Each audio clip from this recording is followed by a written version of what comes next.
जो मुद्राओं और सिक्कों से साम्राज्य की सीमाओं का निर्धारण, आर्थिक, धार्मिक, व्यापारिक स्थिति का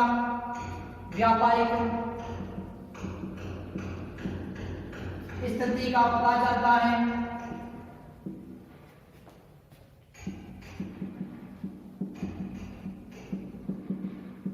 स्थिति का पता चलता है।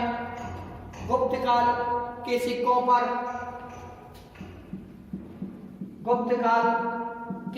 पर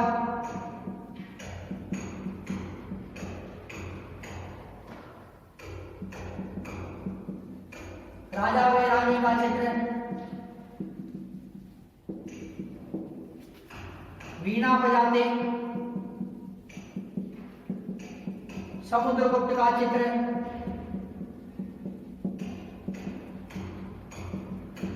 मयूर, कार्तिकेय मतलब स्कंद, कार्तिकेय को स्कंद भी कहा जाता है। मयूर, कार्तिकेय, लक्ष्मी, विष्णु, गरुड़, बेल मतलब नंदी, बेल, अश्व, यज्ञ स्तंभ,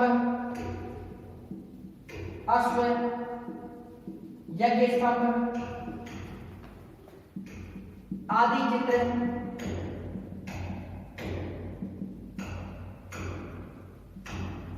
बनाए जाते थे। जहाज के चित्र वाला सिक्का, प्रमुख सिक्के, जहाज के चित्र वाला सिक्का, जहाज के चित्र वाला सिक्का, जहाज के चित्र वाला सिक्का, यज्ञश्री सातकर्णी, यज्ञश्री सातकर्णी का सिक्का, यज्ञश्री सातकर्णी का सिक्का, सातवाहन वंश, ये सातवाहन वंश का शासक था। शिव के चित्र वाला सिक्का, शिव के चित्र वाला सिक्का, हुवीसक कुषाण वंश का यह शासक था। वीणा बजाते हुए सिक्का,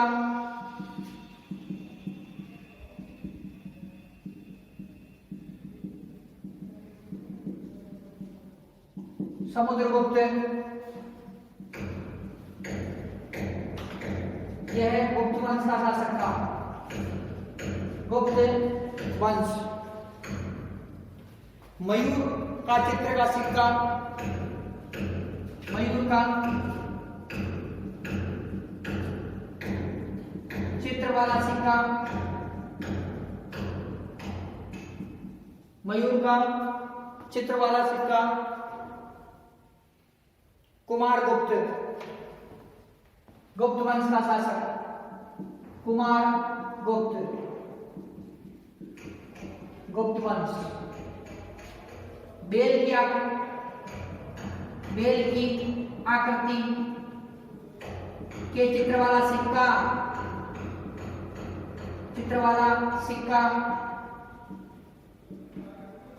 बेल की आकृति के चित्र वाला सिक्का, स्कंदगुप्त,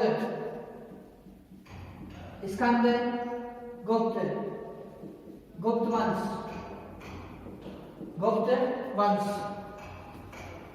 तो छात्रों, जो भारत में सर्वप्रथम जो सिक्के हैं, सर्वप्रथम सिक्कों पर लेख व तिथियां उत्कीर्ण करने का कार्य इंडो ग्रीक शासक, जिन्हें हम हिंद यवन शासक कहते हैं, यूनानी शासक, इन यूनानी शासकों द्वारा भारत पर सर्वप्रथम तिथियां और जो इस पर जो लेख लिखने की परंपरा प्रारंभ की गई। भारत में सर्वप्रथम सोने के सिक्के हिंद यवन जिन्हें हम इंडो ग्रीक शासकों के नाम से भी जानते हैं, तो इन शासकों द्वारा जो सर्वप्रथम भारतवर्ष में जो सोने के सिक्के प्रारंभ किए गए। भारत में सर्वाधिक सोने के सिक्के का भारत में सर्वाधिक सोने के सिक्के गुप्त वंश के राजाओं द्वारा चलाए गए, जबकि भारत में सबसे शुद्ध सोने के सिक्के कुषाण वंश के राजाओं द्वारा भारत में चलाए गए। भारत में सर्वाधिक सिक्के जो मौर्य वंश के राजाओं द्वारा जारी किए गए। इसके साथ ही भारत में सर्वप्रथम जो शीशे के सिक्के सातवाहन वंश के राजाओं द्वारा प्रारंभ किए गए।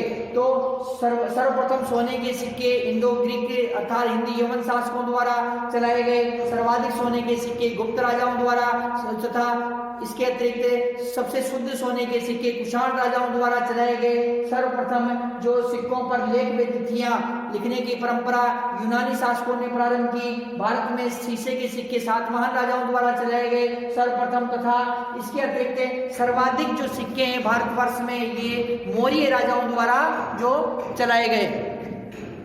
मुद्राओं अर्थात सिक्कों से साम्राज्य की सीमाओं का निर्धारण, आर्थिक, धार्मिक, व्यापारिक स्थिति का पता चलता था।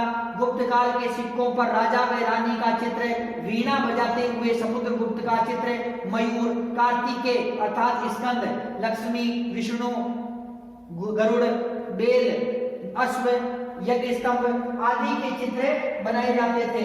छात्रों, जो प्रमुख सिक्के थे इन सिक्कों के अंतर्गत जहाज के चित्र वाला सिक्का सातवाहन वंश के शासक यज्ञ श्री सातकर्णी का था। शिव के चित्र वाला सिक्का कुषाण वंश के शासक हुविसक का था। वीणा बजाते हुए चित्र वाला सिक्का गुप्त वंश के राजा समुद्रगुप्त का था। मयूर के चित्र वाला सिक्का गुप्त वंश के राजा कुमारगुप्त का था। बेल की आकृति वाला सिक्का गुप्त वंश के राजा स्कंदगुप्त का था। तो इस प्रकार से छात्रों सिक्कों के माध्यम से भी हमें प्राचीनतम भारत के इतिहास की हमें जानकारी प्राप्त होती है। छात्रों, अब जो अगला हमारा पुरातात्विक स्रोत का जो हमारा बिंदु है, पुरातात्विक स्रोत का बिंदु छात्रों वो है हमारा उत्खनन से प्राप्त सामग्री।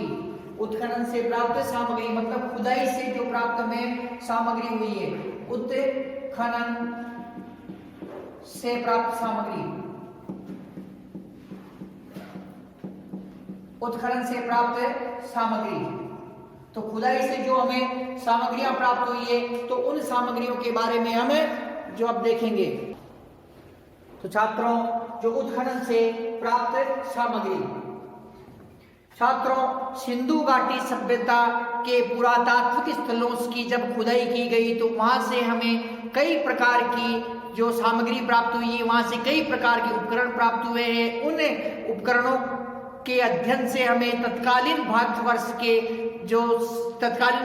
की सामाजिक, आर्थिक, धार्मिक व राजनीतिक स्थिति का पता हमें चलता है। छात्रों, सिंधु घाटी सभ्यता के जो पुरातात्विक स्थल है मोहनजोदड़ो, हड़प्पा, लोथल, रंगपुर, बनावली, धोलावीरा, सुरकोटड़ा, सुतकांगेडोर, मांडा, दैमाबाद, आलमगीरपुर, तो इस प्रकार कालीबंगा, तो इस प्रकार से जो ये पुरातात्विक स्थल है, इन पुरातात्विक स्थलों की जब हमने खुदाई की तो वहां से हमें कई प्रकार की सामग्री प्राप्त हुई, जैसे मातृ देवी की मूर्तियां, प्रतीक चिन्ह तथा मिट्टी के बर्तन, धातु से बने हुए बर्तन, सूती वस्त्र का टुकड़ा, कृषि के प्रमाण, जुता हुआ खेत, हल, बैलगाड़ी का साक्ष्य, हल का साक्ष्य तथा पशु पक्षियों के साक्ष्य। इसके अतिरिक्त भगवान शिव के चित्र वाली मुद्रा में प्राप्त हुई है। कई बेलनाकार, आयताकार, वृत्ताकार, शंकुकार जो हमें वहां से मुद्राएं प्राप्त हुई हैं। इसके अतिरिक्त जो इन स्थानों की खुदाई की तो वहां से हमें दुर्ग, मकान, कुएं हमें प्राप्त हुए। इसके अतिरिक्त हमें अस्त्र शस्त्र प्राप्त हुए, सोने चांदी के आभूषण प्राप्त हुए। इसके अतिरिक्त हमें बच्चों के खिलौने प्राप्त हुए, ये आटा पीसने की जो चाकी के पार्ट प्राप्त हुए हमें इसके अतिरिक्त हमें पशु पक्षियों की हड्डियां प्राप्त हुई है। तो कई प्रकार की जो हमें सामग्रियां प्राप्त हुई है। जब उन सामग्रियों का हम अध्ययन करते हैं तब हमें तत्कालीन भारतवर्ष की सामाजिक, आर्थिक व धार्मिक स्थिति का हमें पता चलता। तो छात्रों, उत्खनन से जो हमें सामग्री प्राप्त हुई है अर्थात खुदाई से जो हमें सामग्री प्राप्त हुई है, उन सामग्रियों के माध्यम से हम प्राचीनतम भारत के गौरवमय इतिहास की हम जानकारी प्राप्त कर सकते हैं। छात्रों उत्खनन से प्राप्त सामग्री। सिंधु घाटी सभ्यता, सिंधु घाटी सभ्यता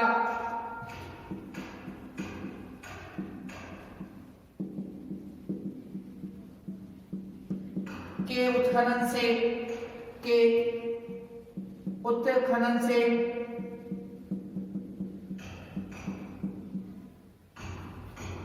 सिंधु घाटी सभ्यता के उत्खनन से सिंधु घाटी सभ्यता के पुरातात्विक स्थलों की खुदाई से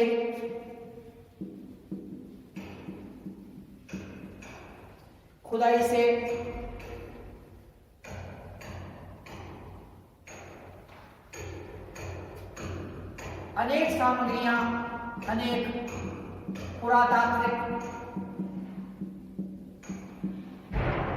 महत्व की सामग्रियां प्राप्त हुई हैं।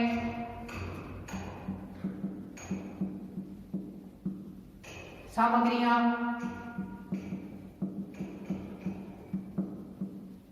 या पुरातात्विक महत्व के उपकरण प्राप्त हुए हैं।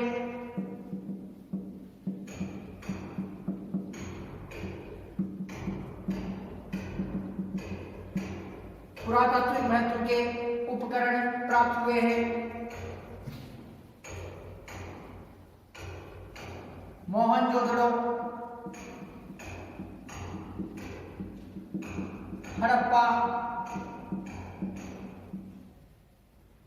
कालीबंगा,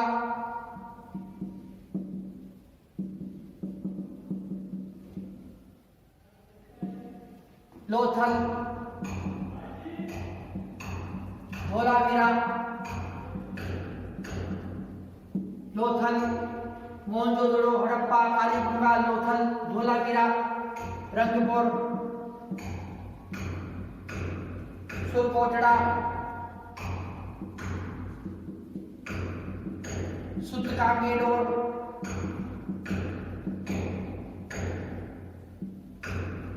मांडा, देवाबाद, बनावली, रोपड़,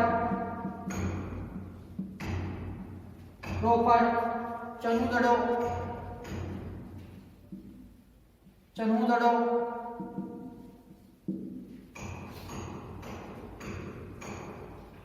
आलमगीरपुर,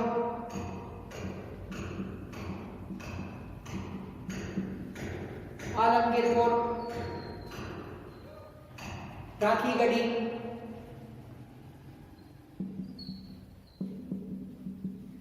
आदि स्थानों से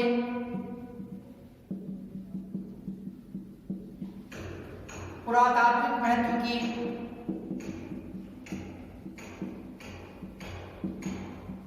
सामग्री प्राप्त हुई है।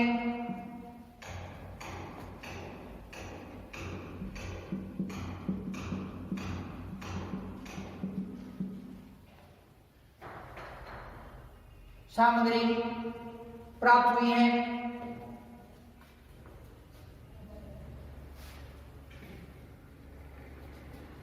इन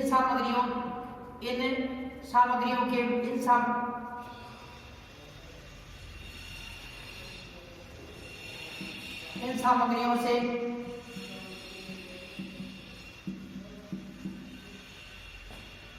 तत्कालीन भारतवर्ष की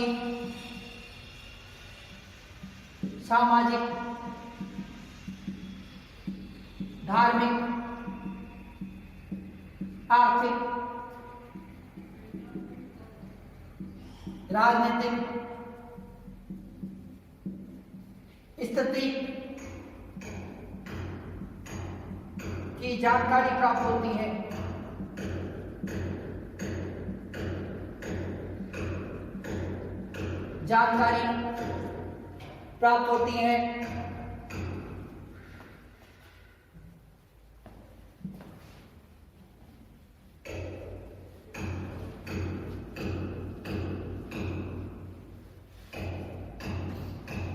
इन स्थानों से, इन पुरातात्विक स्थानों से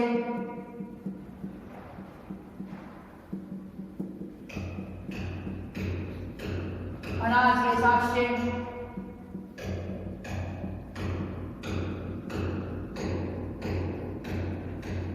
अनाज के साक्ष्य,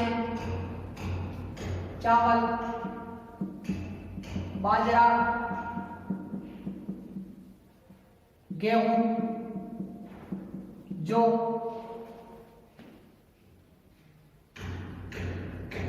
कपास का प्रमाण, कपास का प्रमाण, मातृ देवी की मूर्तियां,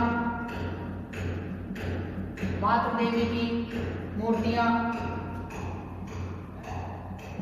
मिट्टी व धातु के बने बर्तन,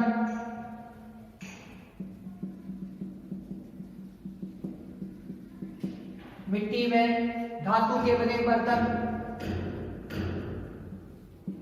सूती कपड़े का प्रमाण,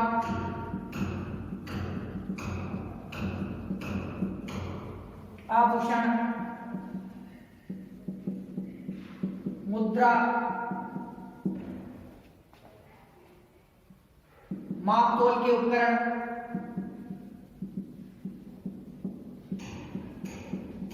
मापतोल के उपकरण, भगवान शिव के चित्र वाली मुद्रा, भगवान शिव के चित्र वाली मोहर,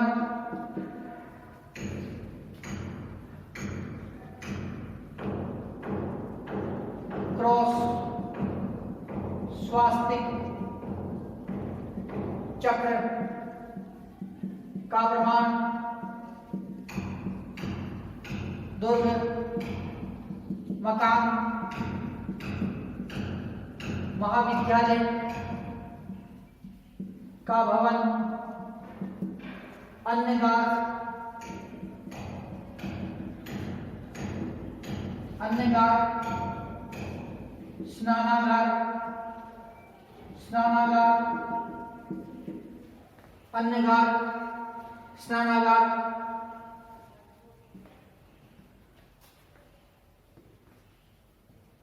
यज्ञ कुंड, यज्ञ कुंड, जुता हुआ खेत, जुता हुआ खेत, बैलगाड़ी के साक्ष्य, बैलगाड़ी व हल का प्रमाण, बैलगाड़ी में हल का प्रमाण, कृषि व पशुपालन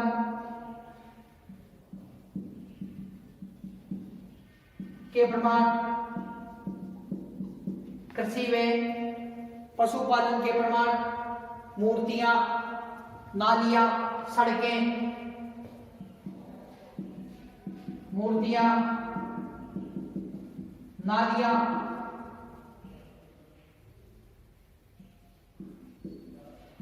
सड़कें आदि प्राप्त हुए हैं, आदि प्राप्त हुए हैं, आदि प्राप्त हुए।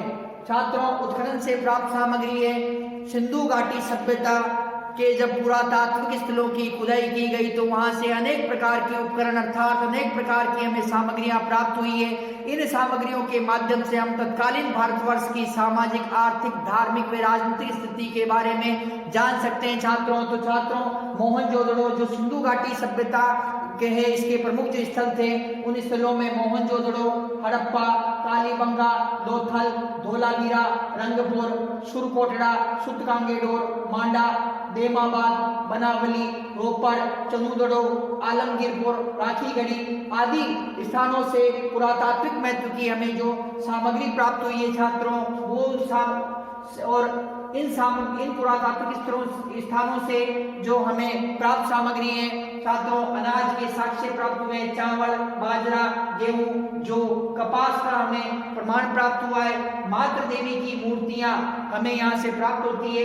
मिट्टी व धातु के बर्तन बनाए जाते थे, सूती वस्त्र के जो कपड़े बनाए जाते थे, आभूषण जो बनाए जाते थे, मुद्रा बनाई जाती थी, अस्त्र शस्त्र का निर्माण, अस्त्र शस्त्र हमें यहाँ से प्राप्त हुए, माप तोल के उपकरण प्राप्त हुए, भगवान शिव के चित्र वाली एक मोहर हमें यहाँ से प्राप्त हुई है, दुर्ग प्राप्त हुए, मकान प्राप्त हुए, महाविद्यालय का भवन, अन्नगार, स्नानागार, चक्र, स्वास्तिक, क्रोस का प्रमाण प्राप्त हुआ है, यज्ञ कुंड, जुता हुआ खेत प्राप्त हुआ है, बैलगाड़ी व हल के प्रमाण प्राप्त हुए, कृषि व पशुपालन के प्रमाण प्राप्त हुए, मूर्तियां, सड़क, नालियां यहाँ से हमें प्राप्त हुई। तो छात्रों, इस प्रकार से हम यहाँ की धार्मिक स्थिति के बारे में, अग्नि कुंड यहाँ से अर्थात हवन कुंड प्राप्त हुए, इससे यहाँ पर यज्ञों का प्रमाण भी मिलता है कि हवन कुंड है तो यहाँ पर भी यज्ञ हुआ करते थे। छात्रों, मूर्तियां प्राप्त हुई तो मूर्ति पूजा का भी यहाँ पर उल्लेख हमें प्राप्त हुआ है, चक्र व स्वास्तिक हमें प्राप्त हुआ है, इसका मतलब सूर्य पूजा का भी यहाँ पर प्रचलन था। तो छात्रों, इसके अतिरिक्त जो बर्तन बनाए जाते थे मिट्टी तथा धातु के, तांबे के बर्तनों का प्रमाण प्राप्त हुआ, कांसे के बर्तनों का यहाँ से प्रमाण प्राप्त हुआ है, मिट्टी के बर्तनों का प्रमाण प्राप्त हुआ, अर्थात यहाँ पर बर्तन निर्माण उद्योग भी विकसित अवस्था के अंदर था। सूती कपड़ा में यहाँ से प्राप्त हुआ, इससे प्राप्त होता है, इससे पता चलता है कि सूती वस्त्र निर्माण उद्योग भी यहाँ पर विकसित था। छात्रों, इसके अतिरिक्त जो भगवान शिव के चित्र वाली हमें मुद्रा प्राप्त होती है तो इससे हमें ये पता चलता है कि सिंधु घाटी सभ्यता के जो निवासी थे ये भगवान शिव को भी जानते थे। तो छात्रों, इस प्रकार से हमें ये जो निम्न प्रकार की जो सामग्रियां प्राप्त हुई है, इन सामग्रियों के माध्यम से कई जो हमें इस प्रकार की सामग्रियां प्राप्त हुई, इन सामग्रियों के माध्यम से हम तत्कालीन भारतवर्ष के बारे में, जो हमें तत्कालीन भारतवर्ष की राजनीतिक, आर्थिक, धार्मिक व सामाजिक स्थिति के बारे में जो विस्तृत रूप से जानकारी प्राप्त कर सकते हैं। छात्रों, अगला जो पुरातात्विक हमारा स्रोत है वो स्रोत हमारा है भवन, स्मारक, मंदिर। भवन, स्मारक, मंदिर। भवन, स्मारक, मंदिर। भवन, स्मारक और मंदिर।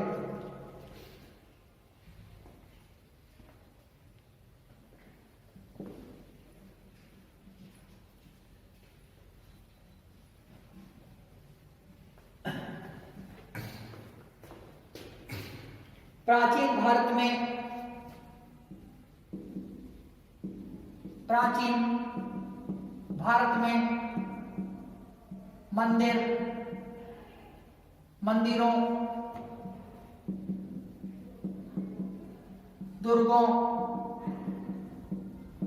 भवनों, मठों, चैत्यों, विहारों,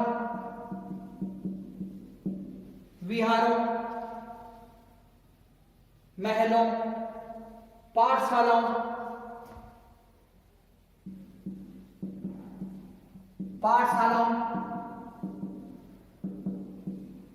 आदि का निर्माण हुआ।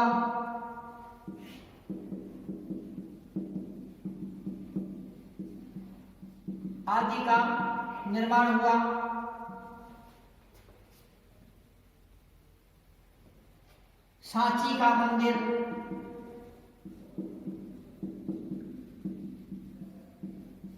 मध्य प्रदेश। सांची का मंदिर, मध्य प्रदेश। देवगढ़ का दशावतार मंदिर,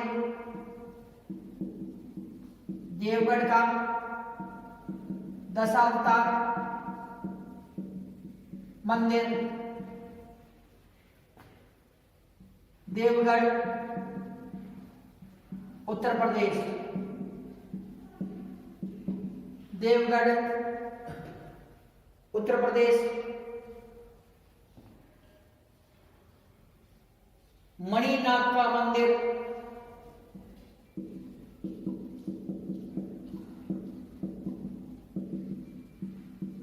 बिहार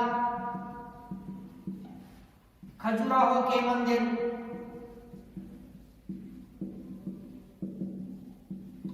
मध्य प्रदेश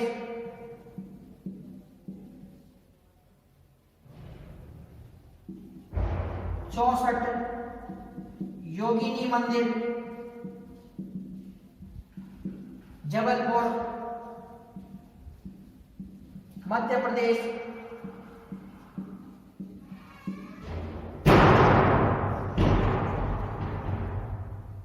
जबलपुर मध्य प्रदेश,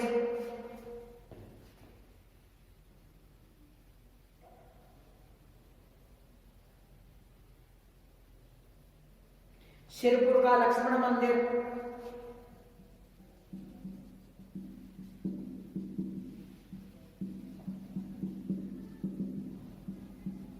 शिरपुर का लक्ष्मण मंदिर, छत्तीसगढ़,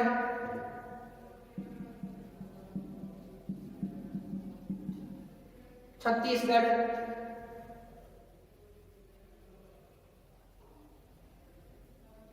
तिगुआ का कंकाली माता मंदिर, तिगुआ का कंकाली माता मंदिर,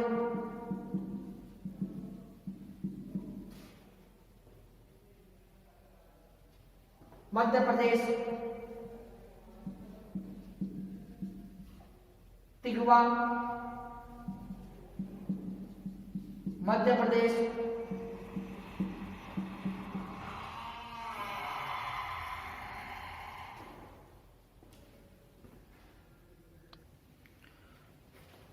तिगवा का कंकाली माता मंदिर, कैलाश मंदिर,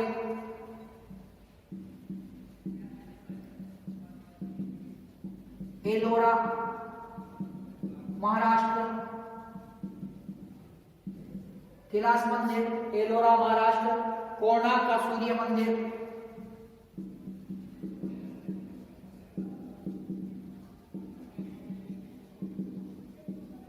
कोणार्क का सूर्य मंदिर, उड़ीसा, कोणार्क उड़ीसा, ओडिशा,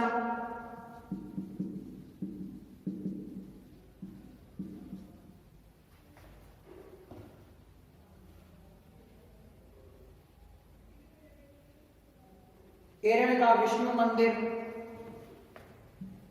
एरन का विष्णु मंदिर,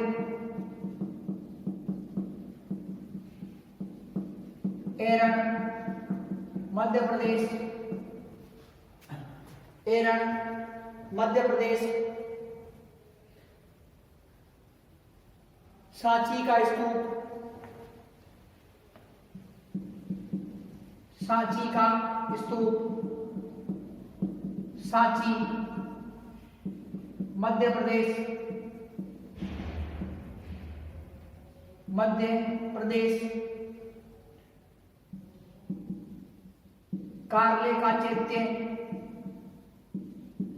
कार्ले का चैत्य पुणे महाराष्ट्र,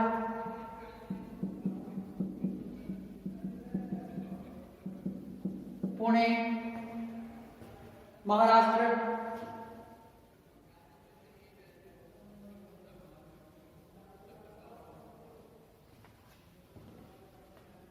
आबू के जैन मंदिर,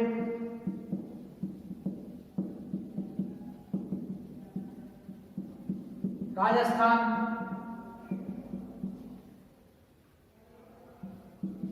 नालंदा विश्वविद्यालय, विक्रमशिला विश्वविद्यालय, ओडियंतपुर विश्वविद्यालय, जगदल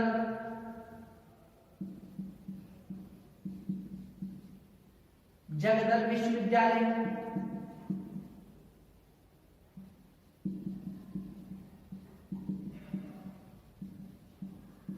जगदल विश्वविद्यालय,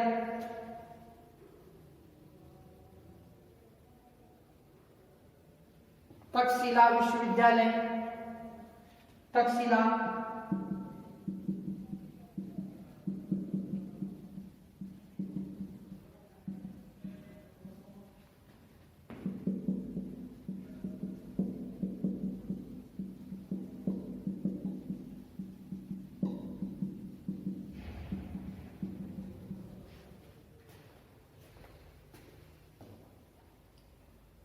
हेमीसट मठ, हेमीसट मठ हिमाचल प्रदेश, हिमाचल प्रदेश। तांबो मठ, तांबो मठ हिमाचल प्रदेश, हिमाचल प्रदेश।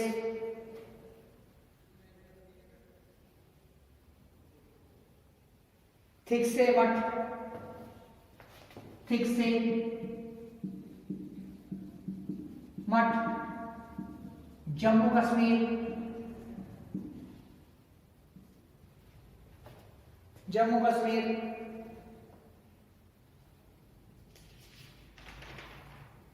छात्रों, भवन स्मारक व मंदिर, भवन स्मारक व मंदिर छात्रों प्राचीन भारत में मंदिरों, दुर्गों, भवनों, मठों, चैत्य विहारों, महलों, पाठशालाओं आदि का निर्माण हुआ। तो प्राचीन भारत के छात्रों, प्राचीन भारत के अंदर कई मंदिरों का निर्माण हुआ, कई दुर्गों तथा जो कई स्मारकों का निर्माण हुआ। तो छात्रों इसके अंदर जो भग्नावशेष, कई जगह हमें जो मंदिरों के भग्नावशेष प्राप्त हुए, तो कई जगह हमें दुर्गों तथा मंदिरों, दुर्गों तथा जो भवनों के भी भग्नावशेष हमें प्राप्त होते हैं। तो छात्रों प्राचीन भारतवर्ष में वैदिक धर्म से संबंधित कई मंदिरों का निर्माण हुआ। तो बौद्ध धर्म से संबंधित व जैन धर्म से संबंधित भी मंदिरों का निर्माण हुआ। बौद्ध धर्म से संबंधित कई चैत्य मठों, विहारों का निर्माण हुआ। तो नालंदा विश्वविद्यालय, तक्षशिला विश्वविद्यालय, उड़ियंतपुर व कांची, उड़ियंतपुर व जो विक्रमशिला विश्वविद्यालय जैसे कई बड़े बड़े विश्वविद्यालयों का जो यहाँ पर निर्माण हुआ। तो छात्रों जो प्राचीनतम भारत का इतिहास है, तो प्राचीनतम भारत के इतिहास की धार्मिक स्थिति का पता हमें मंदिरों के माध्यम से, चैत्यों, विहारों तथा मठों के माध्यम से होता है। तथा प्राचीन भारत की जो शिक्षा व्यवस्था की जानकारी हमें तत्कालीन जो समय के जो विश्वविद्यालयों, पाठशालाओं से हमें जानकारी प्राप्त होती है। तो छात्रों जो प्राचीनतम भारत है, प्राचीनतम भारत की सामाजिक, धार्मिक, आर्थिक व राजनीतिक स्थिति की हमें जानकारी जो हमें इन भवनों, मंदिरों, स्मारकों के माध्यम से होती है। तो छात्रों प्राचीन काल के अंदर जो प्रमुख जो मंदिर बने, छात्रों जो स्मारक बने, उनके बारे में अध्ययन करते हैं। छात्रों की सांची का मंदिर मध्य प्रदेश के अंदर स्थित है। देवगढ़ का दशावतार मंदिर देवगढ़ उत्तर प्रदेश के अंदर स्थित है। मणिनाग का मंदिर बिहार के अंदर स्थित है। खजुराहो के मंदिर मध्य प्रदेश के अंदर स्थित है। 64 योगिनी मंदिर है जो जबलपुर मध्य प्रदेश के अंदर ये स्थित है। सिरपुर का लक्ष्मण मंदिर ये छत्तीसगढ़ के अंदर स्थित है। तिगवा का कंकाली माता का जो मंदिर है ये तिगवा मध्य प्रदेश के अंदर स्थित है। कैलाश मंदिर है ये एलोरा महाराष्ट्र के अंदर स्थित है। कोणार्क के सूर्य मंदिर है ये कोणार्क के सूर्य मंदिर कोणार्क ओडिशा के अंदर स्थित है। एरण का जो विष्णु मंदिर है एरण मध्य प्रदेश के अंदर स्थित है। सांची का स्तूप सांची मध्य प्रदेश के अंदर स्थित है ये। तथा कार्ले का चैत्य पूना ये पुणे महाराष्ट्र के अंदर स्थित है। आबू के जैन मंदिर आबू राजस्थान के अंदर स्थित है। नालंदा विश्वविद्यालय बिहार में, विक्रमशिला विश्वविद्यालय बिहार में, उड़ियंतपुर विश्वविद्यालय बिहार में, तक्षशिला विश्वविद्यालय के अवशेष हमें पाकिस्तान से प्राप्त होते हैं। हेमीसट बौद्ध मठ है ये बौद्ध मठ है छात्रों। हेमीसट मठ ये है हिमाचल प्रदेश से। तांबो मठ हिमाचल प्रदेश से। थिकसे मठ ये जम्मू कश्मीर से हमें प्राप्त हुआ। तो छात्रों इस प्रकार से जो अनेक जो पुरातात्विक स्थल है, अनेक जो स्मारक है, उन स्मारकों के माध्यम से हम जो तत्कालीन समय के भारतवर्ष की जानकारी प्राप्त कर सकते हैं। जैसे छात्रों विशाल मंदिरों का निर्माण किया गया। तो विशाल मंदिरों के अंदर जो मंदिरों का निर्माण किया गया तो मंदिरों में लगने वाले पत्थर तथा मूर्तियां पत्थरों से किस पत्थर से निर्मित हुई है, किस धातु से निर्मित हुई है, तो उससे उस समय की हमें जो स्थापत्य कला की जानकारी हमें प्राप्त होती है छात्रों। इसके अतिरिक्त जो स्थापत्य की जो शैलियां थी, खजुराहो के जो मंदिर हैं ये अपनी स्थापत्य कला के अंदर अद्भुत जो स्थान रखते हैं, अपना महत्वपूर्ण स्थान रखते हैं ये, तो हमें स्थापत्य की जानकारी प्राप्त होती है। तत्कालीन समय की जो हमें वास्तुकला की जानकारी प्राप्त होती है तथा इसके अतिरिक्त जो मंदिरों के अंदर जिन स्वर्ण मूर्तियों का निर्माण हुआ है या चांदी की मूर्तियों का निर्माण हुआ, कांसे या पीतल की मूर्तियों का निर्माण हुआ है या किसी मूल्यवान पत्थर की मूर्तियों का निर्माण हुआ, तो उस समय की हमें जो आर्थिक स्थिति का भी हमें पता चलता है। इसके अतिरिक्त छात्रों उस समय की हमें जिन देवी देवताओं की मूर्तियों का निर्माण हुआ है, जैसे वैदिक धर्म के देवी देवताओं की मूर्तियों का निर्माण हुआ है या मंदिरों का निर्माण हुआ, तो उससे ये पता चलता है कि उस समय वैदिक धर्म की मान्यता भी थी। बौद्ध तथा जैन मंदिरों का निर्माण हुआ, तो जिससे हमें ये पता चलता है कि उस समय बौद्ध तथा जैन धर्म के से भी जो लोग परिचित थे। तो इस प्रकार से छात्रों हमें जो तत्कालीन भारतवर्ष की जो आर्थिक स्थिति, धार्मिक स्थिति, व सामाजिक व राजनीतिक स्थिति की हमें जानकारी प्राप्त होती है। तो छात्रों तो ये भवन में स्मारकों के माध्यम से हम प्राचीनतम जो भारतवर्ष है उस भारतवर्ष को हमें जान सकते हैं। छात्रों जो पुरातात्विक स्रोत है, पुरातात्विक स्रोतों के अंतर्गत जो हमें जो भवन तथा भवनों का, स्मारकों का, मंदिरों का निर्माण हुआ छात्रों। इसके अंतर्गत दक्षिणी भारत के मंदिर अपनी स्थापत्य कला के लिए ये जाने जाते हैं। जो मंदिरों का निर्माण हुआ छात्रों, ये 3 शैलियों के अंदर विशेषकर निर्माण हुआ इनका। नागर शैली जो उत्तरी भारत के अंदर प्रचलित थी, तथा जो बेसर शैली तथा जो द्रविड़ शैली कौन सी थी, ये दक्षिणी भारत के अंदर ये इसका विस्तार हुआ। तो उत्तरी भारत के अंदर जिन मंदिरों का निर्माण हुआ वो नागर शैली के मंदिर कहलाए, दक्षिणी भारत के अंदर जिन मंदिरों का निर्माण हुआ वो द्रविड़ शैली के मंदिर कहलाए, तथा द्रविड़ तथा नागर शैली दोनों के मिश्रण से एक नवीनतम शैली का उदय हुआ, वो थी बेसर शैली। तो इस प्रकार से जो 3 शैलियों के अंदर विशेषकर मंदिरों के निर्माण हुए, नागर शैली, द्रविड़ शैली तथा बेसर शैली के अंदर छात्रों। इसके साथ ही जो प्राचीनतम जो स्मारक है, प्राचीनतम स्मारकों के हमें भग्नावशेष हमें प्राप्त होते हैं, जिसे हमें जो सम्राट अशोक थे, सम्राट अशोक द्वारा कई स्तंभों का निर्माण करवाया गया, जैसे उन्होंने अशोक स्तंभ का निर्माण करवाया। अशोक स्तंभ का निर्माण करवाया उन्होंने कई प्रकार की गुफाओं का निर्माण करवाया।